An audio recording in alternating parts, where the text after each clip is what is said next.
কিন্তু আপনার কাছে প্রশ্ন যে আপনি রাজনীতিতে কবে যাবেন, পদত্যাগ করবেন কিনা, সরকারে থাকবেন কিনা, সে ব্যাপারে সিদ্ধান্ত নিয়েছেন কিনা। অনেকেই বলে থাকেন যে আপনি হয়তো রাজনীতি করবেন, ভোটও করবেন, ইলেকশন যখন এগিয়ে আসবে তখন আপনি গিয়ে মানে বাংলাদেশে জনগণ যেহেতু নির্বাচন চায়, আমি যদিও এখনো প্রধানমন্ত্রী আমি রিজাইন করি নাই, তারপর আমি বলবো বাংলাদেশের মানুষের চাহিদাটাই আমার কাছে গুরুত্বপূর্ণ। একদম সম্পূর্ণ নিরপেক্ষ তত্ত্বাবধায়ক সরকার গঠন করে তার অধীনে নির্বাচন দিতে হবে। ইউনূসের অধীনে কোনো নির্বাচন সফল হবে না, কোনো জনগণ ভোট দিতে পারবে না। সে তো জঙ্গি, সন্ত্রাসী এবং তারেক জিয়া আর এক জঙ্গি, এদেরকে নিয়ে সে সমস্ত ভোট নষ্ট করবে। কাজে নির্বাচন হতে হবে একেবারে অবাধ, নিরপেক্ষ, সুষ্ঠু নির্বাচন, একজন তত্ত্বাবধায়ক সরকার, সম্পূর্ণ নিরপেক্ষ তত্ত্বাবধায়ক সরকার অধীনে নির্বাচন হতে হবে, যেখানে সকল মানুষ তার ভোট দেওয়ার স্বাধীনতা পায়। আর আমি তো আছি দেশের মানুষের জন্য। আজকে যে ছাত্রছাত্রীরা এই আন্দোলনে গিয়েছিল, তারা আজকে বুঝতে পেরেছে তাদের ভুলটা। সবাই আমাকে ফোন করে, আমার কাছে ক্ষমা চাই। এটা তো আমার নাতির বয়সী, ক্ষমা করার কি আছে? তাদেরকে বিভ্রান্ত করা হয়েছে। এই বয়সটা অল্প বয়স, এটা তো বিভ্রান্ত হওয়ারই বয়স। আমি বলছি আমার কাছে ক্ষমা চাইতে হবে না, আমি এমনি ক্ষমা করি, দোয়া করি তোমরা অন্তত সঠিক পথে আসো, দেশকে ভালোবাসো, দেশের মানুষকে ভালোবাসো, মানুষের জন্য কাজ করো। এটাই, সুদখোর জঙ্গিদের জন্য না। যে বাংলাদেশ উন্নয়নের রোল মডেল, সেই বাংলাদেশ আজকে জঙ্গির দেশ হিসেবে পরিচিত। এই অপবাদ থেকে বাংলাদেশকে মুক্ত করে বাংলাদেশকে আমরা শান্তি, নিরাপত্তার দেশ হিসেবে বিশ্ব দরবারে সম্মান ফিরিয়ে আনবো। আজকে 32 নম্বর সেই বাড়িটি আগুন দিয়ে পোড়ায় দেয়। ওই আগুনটা প্রথম যে লাগিয়েছিল সে কিন্তু বিএনপির, যে ছবি তুলে আবার তারিখ জেকে পাঠায় প্রমাণ সহ। কিন্তু দুর্ভাগ্যের বিষয় যে এই বাড়িটি রক্ষা করার চেষ্টা কেউ করলো না। সেখানে পুলিশ, সেখানে সেনাবাহিনী। এরপর আবার এটা 5ই ফেব্রুয়ারি 2025 সালে বুলডোজার দিয়ে বাড়িটি ভাঙা হয়।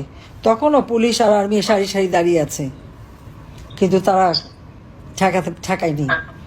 এবং হাতুড়ি নিয়ে নিয়ে যারা বাড়ি ভাঙে, আপনারা চেহারাগুলি দেখেন, অধিকাংশই হচ্ছে বিএনপির লোকজন। এবং চেহারা তারা স্লোগানও দেয়, যে তারেক জিয়াকে উদ্দেশ্য করে বলে যে তাকে কথা দিয়েছি, 32 নম্বর দখল করেছি। কাজে আপনারা বুঝতেই পারেন যে এই ধ্বংসাত্মক কাজের পিছনে ইউনূস আর তার দোসর তারেক জিয়া এবং সেই সাথে জামাত শিবির আমাদের না হলেও 15-20 হাজার নেতা কর্মীর উপর হামলা করে এবং তাদের হত্যা করে, গুম করে, লাশ 32 নম্বর আগুন দিয়ে পোড়ায়। 3টি লাশ পড়ে থাকে রাস্তার উপরে। যখন একে একে মানুষের লাশ পড়তে শুরু করে এবং তখন গণভবনও তারা দখল করবে, হামলা করবে, স্বাভাবিকভাবে আমাদের নিরাপত্তায় যারা ছিল তারা সেখানে অস্থির হয়ে পড়ে। এবং এক পর্যায়ে ওখান থেকে আমাকে সরিয়ে আনে। আমি সরে আসার পর আজকে দেশের অবস্থাটা কি? আওয়ামী লীগ নিষিদ্ধ, ছাত্রলীগ নিষিদ্ধ, আওয়ামী লীগের নিবন্ধন বাতিল করে। আওয়ামী লীগের নিবন্ধন বাতিল করার ইউনূসকে, ডক্টর ইউনূসকে আমি সেটা জিজ্ঞেস করি, সে কি জনগণের ম্যান্ডেট নিয়ে ক্ষমতা এসেছে?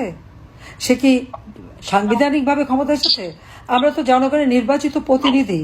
আমি তো জনগণের ভোটে নির্বাচিত, সংসদ কর্তৃক স্বীকৃত আমি প্রধানমন্ত্রী। ইউনূস তো তার মেটিকুলাস ডিজাইনের মাধ্যমে জঙ্গিদের সাথে নিয়ে এবং বিএনপি জামাতকে সাথে নিয়ে সে ক্ষমতা দখল করেছে। তার কি অধিকার আছে আওয়ামী লীগকে ব্যান করার? তার কি অধিকার আছে আওয়ামী লীগের নিবন্ধন বাতিল করবার? আওয়ামী লীগ যদি দেশ স্বাধীন না করতো, তাহলে কি ওই বাংলাদেশে কখনো নিজেদের নির্বাচন কমিশন গঠিত হতো? সশস্ত্র বাহিনীর সদস্য তো খুব বড় মেজর পর্যন্তই থেকে যেত।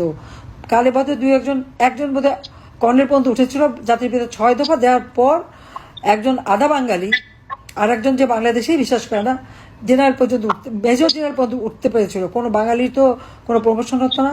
সিভিল প্রশাসনে কোনো বাঙালি কি সচিব হতে পেরেছিল? হয়তো একটা নেহায়ত পাকিস্তানের দালাল একটা দুটো কখনো কখনো, তাও তাদেরকে দেওয়া হতো না। আজকে জাতির পিতা দেশ স্বাধীন করেছে বলেই মেজর জেনারেল, লেফটেন্যান্ট জেনারেল হবার সুযোগ পাচ্ছে। আজকে সেই স্বাধীনতাকে ধ্বংস করার সব রকম প্রচেষ্টা তারা চালাচ্ছে। আর যে পাকিস্তানিরা মা বোনের ইজ্জত লুটেছে, গণহত্যা চালিয়েছে, ঘরবাড়ি ধ্বংস করেছে, আজকে তাদের দাবিদারি করা মানে পরাধীন থেকে ওই পাকিস্তানিদের বুটের লাথিটাই যেন এদের জন্য পছন্দ ছিল। জাতির পিতা যে তাদের সম্মান দিয়ে গেছে স্বাধীন দেশের নাগরিক, এটা পছন্দ হচ্ছে না। সেই জন্য তো মুক্তিযোদ্ধাদের আজকে অপমান করা হয়, স্বাধীনতার সকল স্মৃতি ধ্বংস করা হয়, ইতিহাস মুছে ফেলা হয়। কিন্তু শহীদের রক্ত বৃথা যায় না। লাখো শহীদের রক্তের বিনিময়ে অর্জিত এই স্বাধীনতাকে ধ্বংস হতে দেওয়া যাবে না। আমি আপনাদেরকে এটুকুই বলবো যে আমাদের সকল বন্দীদের মুক্তি দিতে হবে, সমস্ত মিথ্যা মামলা প্রত্যাহার করতে হবে, আমাদের পরিবারের উপরে যে হামলা চালাচ্ছে সেটা বন্ধ করতে হবে, আওয়ামী লীগের নেতাকর্মী গ্রামগঞ্জে সাধারণ মানুষের উপর যে জুলুম চালাচ্ছে সেটা বন্ধ করতে হবে, সাংবাদিকের স্বাধীনতা, সংবাদপত্রের স্বাধীনতা, মিডিয়া স্বাধীনতা দিতে হবে, আইনজীবীরা যেন স্বাধীনভাবে তারা তাদের ক্লায়েন্টের পাশে দাঁড়াতে পারে সে ব্যবস্থা করতে হবে। আইনের শাসন নাই, কিচ্ছু নাই দেশে, সব শেষ করছে, আইনের শাসন প্রতিষ্ঠা লাভ করতে হবে। আমি জানি এ ব্যাপারে ব্যর্থ, সে পারবে না। ২১ আগস্ট বেঁচে গিয়েছিলাম, আজকের দিনে এই প্রতিজ্ঞাই করি, বেঁচে যখন আছি অবশ্যই আল্লাহ রাব্বুল আলামিন আমাকে সুযোগ দেবে, বাংলাদেশকে আমরা জাতির পিতার স্বপ্নের সোনার বাংলা হিসেবে ইনশাআল্লাহ গড়ে তুলব। সবাইকে ধন্যবাদ।